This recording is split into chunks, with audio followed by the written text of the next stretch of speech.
Hello student, welcome back. तो पिछले lectures में हम लोगों ने स्टार्ट किया था मैक्सिमम एंड मिनिमम फंक्शंस के बारे में।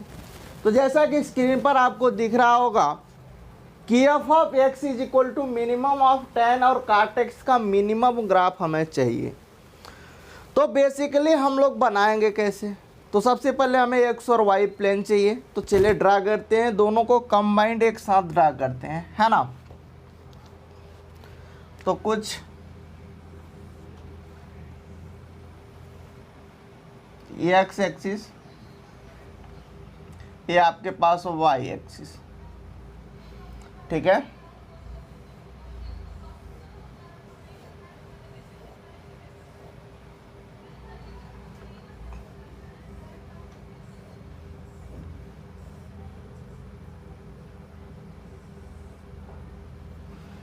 Are you clear? ये अपना 0 है, ये आपके पास π/2 है,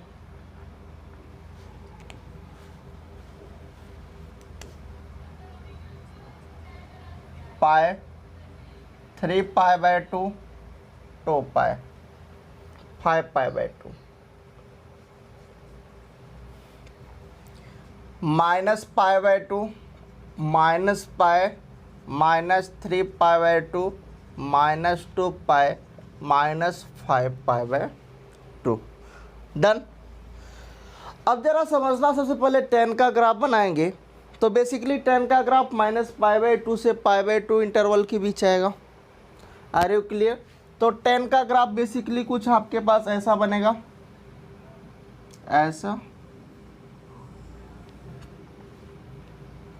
फिर अपने पास देखिए 0 से π/2 पर हो गया, -π/2 से π/2 पर बना। फिर अपने पास कहाँ बनेगा? पाई पर बनेगा, ये चूंकि यहाँ से जाएगा, ठीक है। फिर अपने पास 2π पर बनेगा, ऐसे इधर बनेगा -π पर,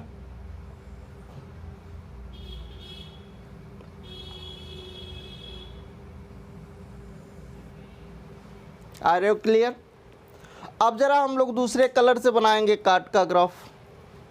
तो काट का ग्राफ बेसिकली आपका बनेगा कहाँ से? π/2 पर बनेगा, 0 से π इंटरवल के बीच, ठीक है। तो ये है अपने पास काट का ग्राफ। फिर इधर आपके पास बन जाएगा, ये हो गया, ठीक है। फिर ऐसे आगे पर भी बनेगा, नेक्स्ट अपन आगे ऐसे बनाओगे तो बनेगा, ठीक है। ऐसे अपन इधर बन जाएगा, कहाँ बनेगा? ये -π/2 पर बनेगा, -3π/2 पर बनेगा,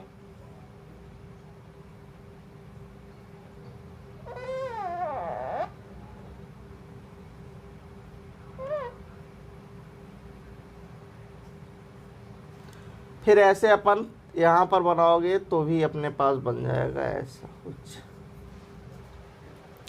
समझ में आ रहा है सबको? Are you clear?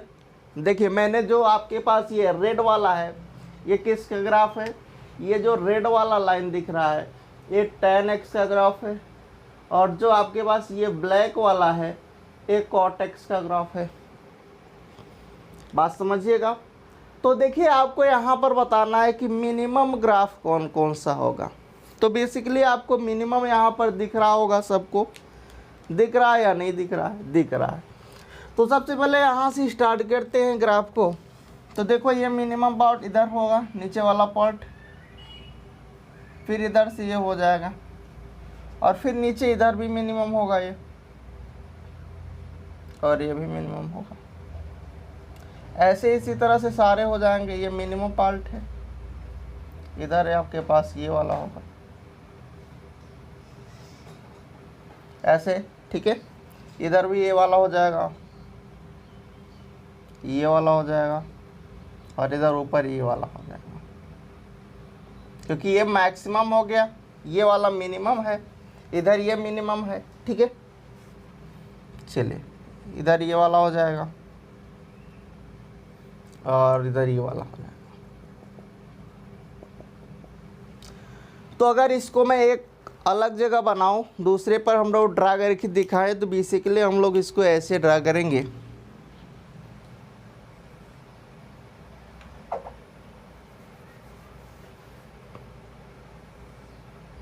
थोड़ा सा स्पेस कम है, या हम लोग ऐसा भी कर सकते हैं। हाँ ठीक है।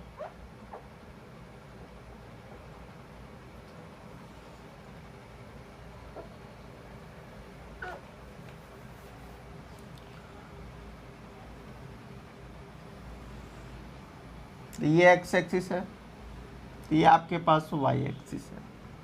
ठीक है, थोड़ा सा पास पास बनाऊंगा, ऐसे इधर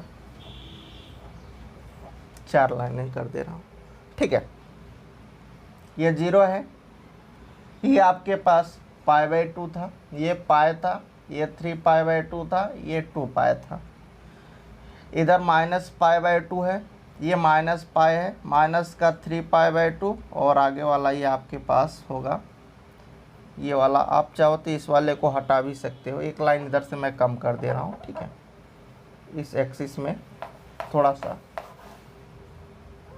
इसको मैं यहाँ तक ही दिखा दे रहा हूँ, एक लाइन इधर से मैं हटा दे रहा हूँ।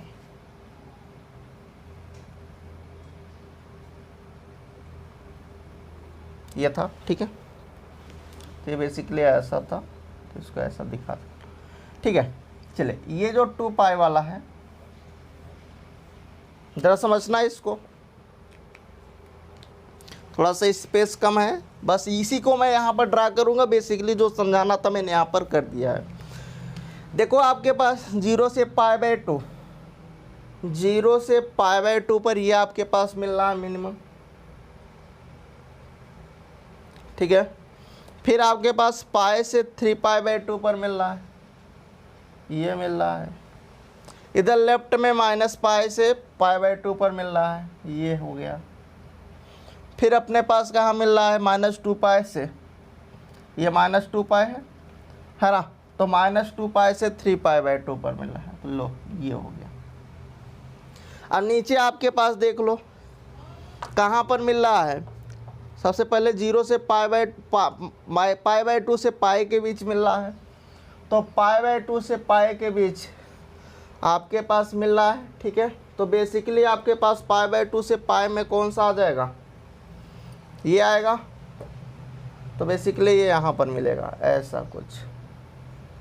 ठीक है, अगला आपके पास कहाँ पर मिल रहा है, -π/2 से 0 पर मिल रहा है, -π/2 से 0 पर मिल रहा है, तो बेसिकली कुछ इधर ऐसा मिल रहा है। फिर नेक्स्ट आपके पास -पाई से 3π/2, ये कुछ यहाँ मिल रहा है। फिर अगला वाला -2 पाई से इधर आगे मिलेगा। ठीक है, और इधर अपन देखोगे तो इसके आगे वाला ये मिल जाएगा नेक्स्ट, जो होगा 3π/2 से 2 पाई में।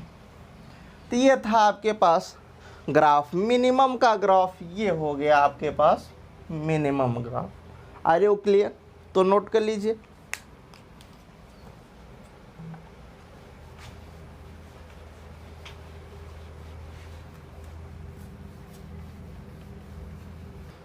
देखिए अगला हमारे पास है कि एफ ऑफ एक्स जो है वो maximum of x square 1 minus x का whole square 2x time 1 minus x, और किस इंटरवल के बीच मैक्सिमम पूछ रहा है, 0,1 इंटरवल से ही आपको चाहिए, उसके बाहर नहीं चाहिए, ना उसके आगे चाहिए। ठीक है, ना तो उसके पहले ना उसके बाद।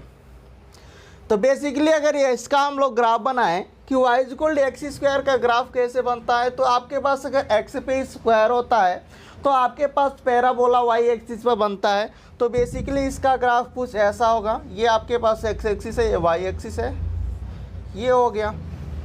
ठीक है, नेक्स्ट अगर हम लोग बात करें कि y=1 माइनस एक्स का होल स्क्वायर का ग्राफ कैसे बनाएंगे, तो बेसिकली आप क्या करोगे, अगर यहाँ पर माइनस कॉमन करोगे तो x माइनस कॉमन करोगे तो स्क्वायर करोगे तो कैंसिल प्लस हो जाएगा, और यहाँ पर ये बन जाएगा। इसको हम लोग ये भी लिख सकते हैं कि y=x-1 का होल स्क्वायर। अब इसका मतलब 1 डिस्टेंस ग्राफ आपको आगे शिफ्ट कर देना है, तो ये आपके पास ये x एक्सिस, ये y एक्सिस, ग्राफ कुछ आपको यहाँ से बनाना है, तो ये हो गया, इसका ग्राफ हो गया, ठीक है। नेक्स्ट आपके पास इसका बनाना है कि y is equal to 2x time 1 minus x का बना। अगर मैं यहाँ से माइनस कॉमन करूँगा तो 2x टाइम ये बन जाएगा x माइनस 1।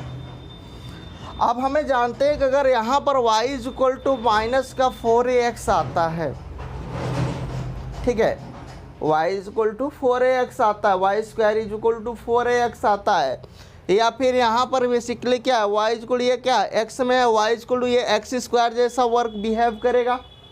अगर यहाँ पर माइनस आता है तो एक्स एक्सिस का अबाउट सिमेट्री हो जाता है, जो ग्राफ ऊपर बनता है वही नीचे बन जाएगा। तो यहाँ पर इंटर आपके पास किसके बीच, पॉइंट के बीच, 0 और 1 के बीच बनेगा। तो बेसिकली ये ग्राफ आपको ऐसा नज़र आएगा, ये एक्स एक्सिस है, ये वाई एक्सिस है, ये कुछ 1 होगा, ये 0 होगा, ठीक है। अब इन तीनों ग्राफ को अगर हम कंबाइंड कर दें तो हमारे पास मैक्सिमम मिल जाएगा। तो चलिए देख लेते हैं, ये एक्स एक्सिस है, ये वाई एक्सिस है, डन। सबसे पहले y is equal to x square का ग्राफ आप ड्रा करो। तो वाई इज इक्वल टू अगर एक्स स्क्वायर ड्रा करेंगे तो बेसिकली ये है y is equal to x square, y is equal to 1 minus x का होल स्क्वायर, 1 डिस्टेंस आगे, तो 1 डिस्टेंस आगे ड्रा करोगे तो बेसिकली ग्राफ कुछ ऐसा ड्रा होगा, डन। अब अगर हम लोग बात करें और आगे इसकी बात करें कि सर ये जो आपके पास 0 का 1, ये क्या है, ये 1 पॉइंट है। अब ये तीसरा जो होगा इस यहाँ से ड्रा होगा, कुछ ऐसा ड्रा होगा। तीनों को ऐसे मैंने कंबाइंड किया। मेरे को मैक्सिमम चाहिए, इंटरवल 0 और 1 के बीच चाहिए, मतलब इधर भी नहीं चाहिए, इधर भी नहीं चाहिए, इसके आगे भी नहीं चाहिए, मतलब इतने के बीच हमें चाहिए। तो मैक्सिमम चाहिए तो कहाँ से स्टार्ट करेंगे हम लोग, यहाँ से देखेंगे और इधर से ऐसे, ये इतना ही तो तीनों कंबाइंड ग्राफ है। इधर से मैं देख नहीं सकता, नीचे मैं देख नहीं सकता, क्योंकि मेरे को 0-1 इंटरवल ही चाहिए, 1। इधर 0 के आगे लेफ्ट नहीं देखना, न इसके आगे राइट में देखना है, क्योंकि 1 से बड़ा हो जाएगा, इधर 0 से छोटा हो जाएगा, इसलिए इसके बीच देखेंगे तो मैक्सिमम इतना ही आपको मिलेगा। तो इसका जो हमारे पास ग्राफ आएगा, ये एक्स एक्सिस, ये वाई एक्सिस, तो ग्राफ आप कुछ ऐसा बनाओगे इसका।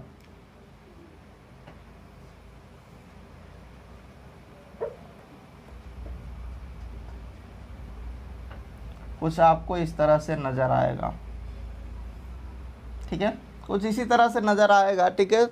तो ये हो गया आपके पास ग्राफ, तो नोट कर लीजिए, फिर हम लोग नेक्स्ट बढ़ते हैं आगे।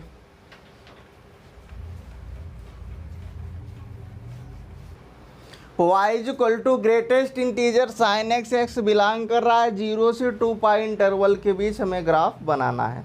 तो बेसिकली कैसे हम लोग ड्रा करेंगे, तो थोड़ा सा समझते हैं ग्रेटेस्ट इंटीजर के बारे में। तो ग्रेटेस्ट इंटीजर, अगर 2 का ग्रेटेस्ट इंटीजर हम पूछे तो आप बताओगे कि सर 2 आएगा। अगर मैं आपसे पूछूं कि 2.9 का ग्रेटेस्ट इंटीजर, तो आप बताओगे सर 2 ही आएगा, क्योंकि वो इंटीजर वैल्यू रखेगा। अगर मैं आपसे पूछूं कि 3.999 का ग्रेटेस्ट इंटीजर, तब भी आप बताओगे कि 3 ही आएगा। अगर नेगेटिव में मैं आपसे बात करूँ कि सर नेगेटिव में माइनस का 2.5 का ग्रेटेस्ट इंटीजर बता दो, तो आप कहोगे सर -3 आएगा।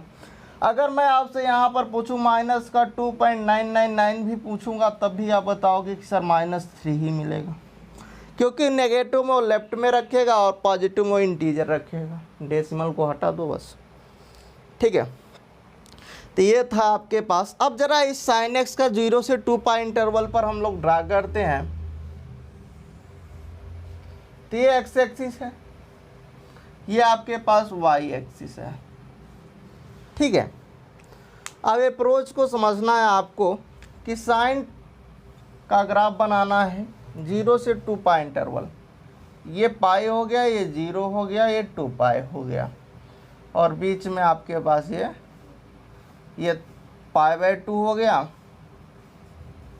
ये 3π/2 हो गया, ठीक है। अब अप्रोच समझिए कि अगर मैं साइन को देखिए, साइन 0 रखता हूँ तो 0 आएगा, 0 का ग्रेटेस्ट इंटीजर 0 ही आएगा। जीरो से आगे जब मैं यहाँ तक आऊँगा, जैसे मैं π/2 पर बढ़ूँगा, एंगल जैसे मैं बढ़ा रहा हूँ, sin π/2 पर आ रहा हूँ, sin π/2 की वैल्यू 1 होगी और 1 का ग्रेटेस्ट इंटीजर 1 होगा। मतलब इससे यहाँ से लेकर के यहाँ तक तो मेरे को वैल्यू मिली 0, बट जैसे मैं इस π/2 पर पहुँचता हूँ मेरे को वैल्यू यहाँ ना मिल कर के मैक्सिमम इसका 1 पर ये चली जाती है और मिनिमम ये -1 है। अब जब इधर से मैं इसके आगे देख रहा हूँ तो ये ग्राफ फिर यहाँ पर इंक्रीजिंग मोड में था, अब इस 1 पॉइंट के बाद ये फिर से डिक्रीजिंग मोड में आ गया ग्राफ। कहाँ तक? पाई तक। जब मैं पाई पर पहुँचा, इससे आगे मैं पहुँचूँगा, इसके आगे अगर मैं जाता हूँ पाई से आगे, तो यहाँ से आपके पास क्या होगा, π/2। अगर मैं sin π/2 प्लस π/4 करता हूँ तो बेसिकली cos π/4 आएगा और 1/रूट आएगा। ग्रेटेस्ट इंटीजर क्या आएगा? एंगल अगर मैं बढ़ाता जा रहा हूँ तब भी मेरे को ग्रेटेस्ट इंटीजर 0 ही मिल रहा है। ठीक है, इसका मतलब है कि अगर मैं एंगल बढ़ा रहा हूँ, यहाँ पर जब मैं पाई पर पहुँच रहा हूँ sin π cos 90 which is equal to 0 मिल रहा है। इसका मतलब इधर तो वैल्यू मिल रही है, फिर इस पॉइंट पर बस ओनली इसी पॉइंट पर मेरे को वैल्यू नहीं मिली। इस पॉइंट पर क्यों नहीं मिली? क्योंकि ऑलरेडी इस पॉइंट पर वैल्यू ऊपर मिल चुकी है। ठीक है, ये समझ में आया। अब जब मैं पाई पर आता हूँ फिर यह क्या है, डिक्रीजिंग मोड में जा रहा है। अब इधर से यहाँ पर जैसे इस पॉइंट पर पहुँचेगा, इसके आगे फिर ये इंक्रीजिंग मोड में हो जाएगा। ठीक है, अब देखिए यहाँ से पाई पर साइन पाई क्या हो जाएगा, साइन पाई पर देखो ये वैल्यू 0 मिल चुकी है। इसका मतलब यहाँ पर जैसे मैं इसके आगे आऊँगा और मैं यहाँ पहुँचूँगा तो ग्रेटेस्ट इंटीजर इधर तो मेरे को -1 मिल रहा है, बट इस पॉइंट पर मेरे को वैल्यू नहीं मिला था। तो जहाँ नहीं मिलेगा वहाँ मैं एरो लगाऊंगा। यहाँ वैल्यू नहीं मिला था, इस पाई पर मेरे को वैल्यू यहाँ -1 नहीं मिला है। क्यों नहीं मिला? क्योंकि और यहाँ पर देखो 0 से नीचे हम लोग आ रहे हैं, जैसे यहाँ पर आएंगे तो उसका ग्रेटेस्ट इंटीजर 0, पाई पर मेरे को 0 मिला और उसके जस्ट नीचे मैं आता जा रहा हूँ। एंगल यहाँ पर देखिए आपके पास, मैं नीचे की ओर यहाँ डिक्रीजिंग मोड में चल रहा हूँ तो 0 से नीचे आऊँगा, ग्रेटेस्ट इंटीजर -1 होगा, बट इस पाई पर मेरे को वैल्यू नहीं मिली है -1, इसलिए मैं यहाँ पर एरो लगाया हूँ। फिर यहाँ से इसके आगे इंक्रीजिंग मोड में जाने लगा, इधर तो ग्रेटेस्ट इंटीजर -1 मिला, बट जैसे 2 पाई पर पहुँचे 2 पाई पर मेरे को वैल्यू 0 मिली, यहाँ मिला नथिंग यहाँ। इसका मतलब यहाँ पर आपको वैल्यू नहीं मिली है। तो ये था आपके पास ग्रेटेस्ट इंटीजर sin x का ग्राफ। इसी से रिलेटेड एक क्वेश्चन अगर आपसे पूछा जाएगा तो आप कैसे उसको ट्राई करोगे वो आपको बताना है। ठीक है, देखिए क्वेश्चन को समझना है कि अगर आपसे वो क्वेश्चन पूछ ले कि इंटीग्रल 0 से 2 pi greatest integer sin x dx का ग्राफ आप बता दो, मतलब इसका इंटीग्रल वैल्यू बता दो कितना आएगा। तो बेसिकली आप इसको कैसे अप्रोच करोगे, देखो इंटीग्रल का मतलब क्या होता है, एरिया फाइंड आउट करना। ये एक्स एक्सिस है, ये वाई एक्सिस है।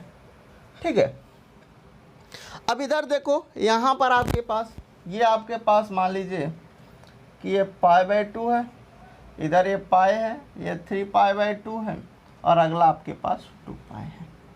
ठीक है, ध्यान से समझना। यहाँ पर π/2 पर मेरे को वैल्यू नहीं मिली थी, यही तो था ग्रेटेस्ट इंटीजर। इधर आपके पास ये मैक्सिमम कितना था, 1 था, मिनिमम -1 था। ठीक है, इधर आपके पास आए थे तो यहाँ से लेकर के इधर और इधर। ठीक है, तो आप ज़रा यहाँ पर एरिया निकालोगे तो 0 आएगा। ठीक है, और इसका ये क्या है, ये एरिया निकालोगे तो आपके पास कितना मिलेगा, इसका डिफरेंस कितना है, पाई का डिफरेंस है। और यहाँ पर जो है आपके पास क्या है, -1 है, तो बेस इंटू हाइट करोगे तो आपके पास ये आएगा माइनस का पाई, और ये 0 और -पाई, तो इसका जो आंसर आएगा वो क्या आएगा, -pi is A correct answer. ठीक है, तो जब भी आपके पास क्वेश्चन पूछा जाएगा इस टाइप का तो बेसिकली आपको ऐसे ही अप्रोच करना है। तो नोट कर लीजिए क्वेश्चंस को।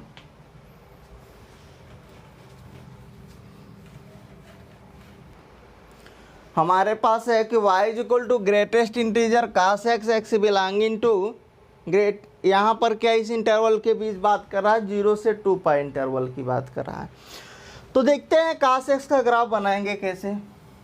तो देखो ये x एक्सिस है और ये आपके पास y एक्सिस है। डन।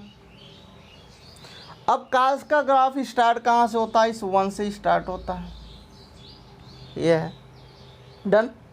ये आपके पास π/2 होता है, ये वाला आपके पास पाई होता है, ये 3π/2 होता है और ये लास्ट आपके पास 2। 0 से 2 पाई इंटरवल की बात कर रहा था तो यही ग्राफ मिलेगा, है ना।